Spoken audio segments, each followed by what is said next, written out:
Werewolf the Apocalypse promised so much. A game where you can control a werewolf and fight against an evil corporation in a TV and video game market that is saturated by their more illustrious monsters, the vampires. It was a chance to create carnage. So after playing the whole game and finishing it, it's a case of what went wrong? Where did all that promise go? I'm MurcianWolf, and this is my review of Werewolf the Apocalypse Earthblood. If you like the video, please leave a like and a subscribe for more content. Now let's begin. The first place to start would probably be the story. Coming in at around 12 to 15 hours long, it seems a little short by modern standards, but is no way a shortened game, as of course it depends on the player. In the game we play as Kahal, who is the werewolf, and we are essentially eco-terrorists protecting the planet with our can. Now, I am not a fan of this universe that it is set in. By that I mean this is my first introduction to this world, and I was drawn in by the trailer that had me hooked on the idea I could play as a werewolf. I feel that because of this, I got very lost within this very complex story, which appears only caters to the fans. I got lost in all of the lore and found it very difficult to follow the story. Add to that, it seemed a little ludicrous from what I did understand, and it makes me wonder why they didn't try to dumb it down, or even think of something else altogether. As we go through the story, and go through all of the areas, it's clear to me that this game has been rushed and not developed very well. The levels were all the same, with little tweaks for the different areas you visit. And I think that the voice actors may have seen this because the voice acting in the game is flat and downright terrible. It does improve later on, but I found myself cringing frequently during the cutscenes. Furthermore, the fact that the evil corporation wants to wipe us out. I found it strange that all of the locations were right next to our home base in the original area. And there was not even a loading screen or a need for fast travel, which just seems ludicrous. Why didn't they just attack all of the time and surround us?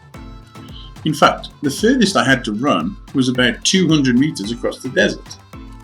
Overall, it just feels like it hasn't been planned too well, and they really needed someone to explain that something needed to be done before they released the game. Now, we are in the year 2021, and we're on the 5th generation console. And whilst I myself have not got control of a PS5 yet, I still expect great things graphic-wise. So imagine my surprise that after the impressive introduction video that got me excited for what was to come, the first thought was that I was back in the early 2000s, playing a game of Skyrim. There was no motion when the characters talked, and no emotion in their faces. And this is something that we have got used to as gamers in recent years, especially with games like The Last of Us and Control. So this came as an initial shock, especially after the price the game cost, and this disappointment continued as we progressed to the combat of the game. The blood that we saw in the combat was just thrown about, with little to no thought about where it was going. There was simply no realism to it.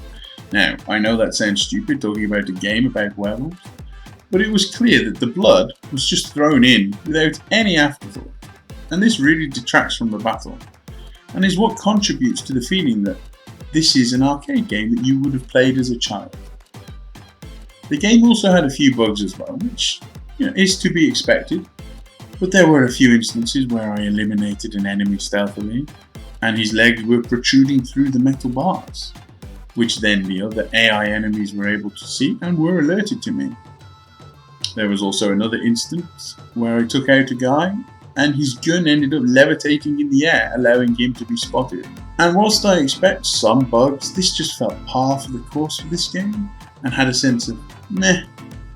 It just feels part of the game. Talking about combat, while the blood was disappointing, this was actually the part I enjoyed the most about the game. Of course, this was due to the fact that I am terrible at stealth and was constantly spotted. The attack system, whilst a little button bashing, gave enough of a variety that it gave you some enjoyment. And there was the added element that if you did get hit by silver, it would deplete your maximum health for that battle, which gave it that little extra challenge. meaning you at least had to be tactical at some points.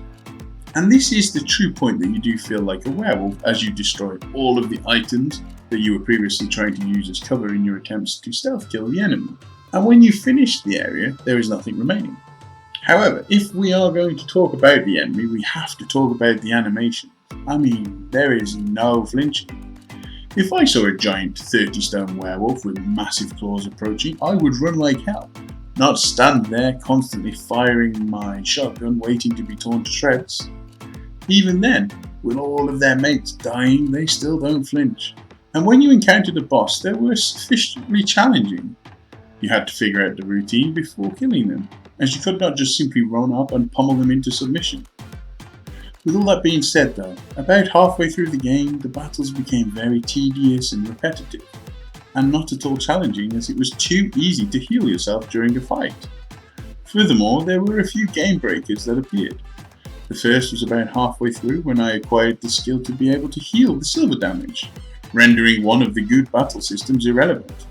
And secondly, at the end of the game, because of all of the upgrades that I had chosen, my frenzy meter, the super attack mode, filled up way too fast, eliminating any challenge from the game once and for all. Talking about the upgrade system, there really weren't a whole lot there to get you excited. And what there was used to end up overpowering you and making you very, very overpowered. The stealth aspect of the game was where all the challenge came from. And I was really bad at it. I was consistently seen when I thought everything was okay. But one thing that annoyed me was that the AI guards had no peripheral vision. And at times this was very laughable because you would just simply come in from the side at a perpendicular angle and still be able to take them out without them noticing. But I did enjoy the fact that the guards would come running towards you if they were suspicious. Running around as a wolf was fun, and it was clear that they tried to get you to use this. However, I just felt that it was not needed for most of the game, when I could just simply morph into a werewolf and fight. There were times where it was useful, for example in the prison, and I imagine that if you are doing a speedrun it would be very helpful. And as a wolf you could travel the short distances faster. All in all, Werewolf the Apocalypse Earthblood has many flaws, from its story to the combat. And for a game that promised so much, it truly does leave you wondering what happened and where did it all go wrong.